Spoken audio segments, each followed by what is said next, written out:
Puntland oo dawladda Soomaaliya ku eedeysay in ay xamar ka soo ababushay dibadbaxyo shalay ka dhacay degmada Dhahar. waxa muuqanaya daahirka u ahaa booradu ay wateen oo ay madaxweynihii hore Soomaaliya mudane Cabdullaahi Farmaajo ay taageero ugu muujinayaan. waxaa noo soo baxday inay nabaro EFCC oo xamar laga isticmaalayay ay lacag ka timid.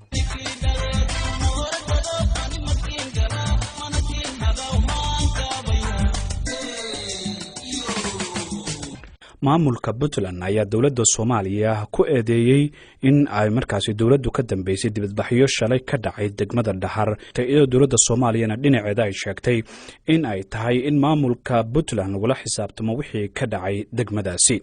wasiirka amniga Puntland Cabdisamed Galan ayaa BBC-da u sheegay in dibadbaxyadaasi laga soo abaabulay magaalada Muqdisho. qadka telefoonka ayuu goor sii horeysay ugu warramay.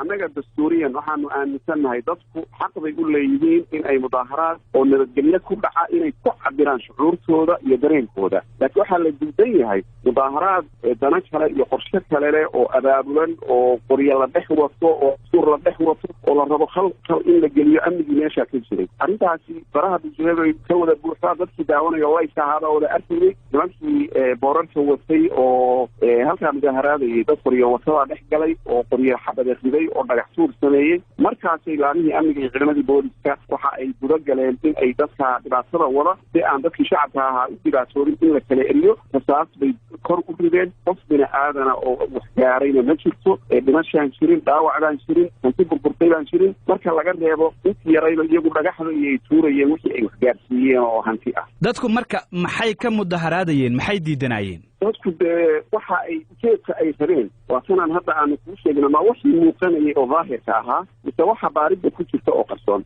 waxa muuqanaya daahirka wuxuu ahaa booradu ay wateen oo ay madaxweynihii hore Soomaaliya mudane Cabdullaahi Farmaajo ay taageero ugu muujinayaan. laakiin waxaanu rabnaa iyadoo baariddu ay dhammaystirmi doonto xogo hordhacan aan helayno xilligan maanta lagu jiro kaambeyn siyaasadeed oo la odhan karo madaxweyne iyo baa la kala dooranaya ma taagna. Soomaaliya waa aragtaa xaaladay marayso, xaalad adag baa lagu jiraa fiskaal ah. marka xilli kaambeyn la geli karo ama cid taageero la weydiisan karo maaha. taasa marka waxay keentay tuhum badan. baaridda hordhaca aanu helaynana waxaa noo soo baxday inay nabaro EFCC oo xamar laga isticmaalayay ay lacag ka timid. dadkii abaabulay mudaaharaada qayb ka mida gacantaanu ku haynaayo baarid baa ku socota. qaybtood hordhac waxay noo siinayaan in lacagana loo soo diray qolada xukuumadda waqtigeeda uu dhammaaday oo jamaal wasiir inagu arrintaa ma xaqiijin karno, laakiin adinka waxaa laydinku eedeynayaa in dadkaasi oo dibadbax nabadeed dhigayay aad isku daydeen inaad caburisaan oo aad awood u adeegsateen. arrintaa maxaa ka jira? arrintaa waxba kama jiraan. waxaana daliil u ah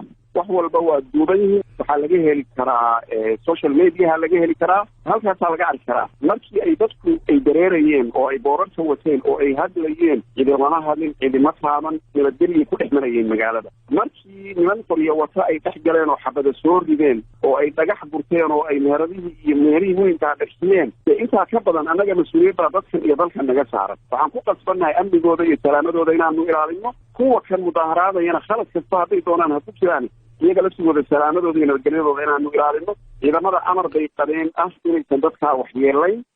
hadday mudaaharaad silmi wataana intay dhamaysanayaan inay dhinac socdaan oo ilaaliyaan. waana waxyaabaha ay caanka ku tahay Puntland maalmihii la soo dhaafay waxay dawladda Soomaaliya ku dhaliilaysay in 19 bishii Febraayo dawladdu ay hor istaagtay dibadbaxyo ay dhigayeen mucaaradku. marka hadda wixii dawladda aad ku dhaliilayseen ayaad samaynaysaan soo maahan wasiir?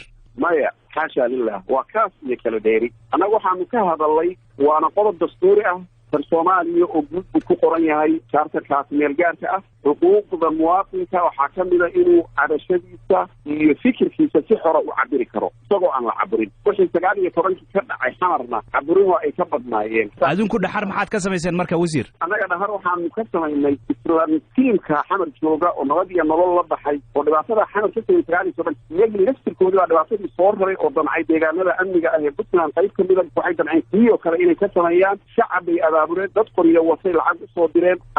annagoo dareensan arrintan in edabdarro iyo nabadgelyo xumo la rabo in laga abuuro waxaanu ka taxadaray dadka shacabka inaanu dhibaatayno. laakiin adiguba sidaa sheegayso rasaasada isticmaasheen soo maahan? maya markii ay bilaabeen inay dadka qayb ka mida xabada ridaan oo ay qoryo la soo baxeen oo ay dhagax tuur bilaabeen intaa wixii ka dambeeya waxaa iman lahaa khasaare naf iyo maalba leh waxaanu go'aansanay inaanu marka bahasha halkaa ku joojino dadkii kala tagaanu niri xogaa waa yaro dhaga adeegeen waxay keentay marka taas kor loo rido dadka lagu dareensiinayo in halkaa lagu joojiyo hawshaa.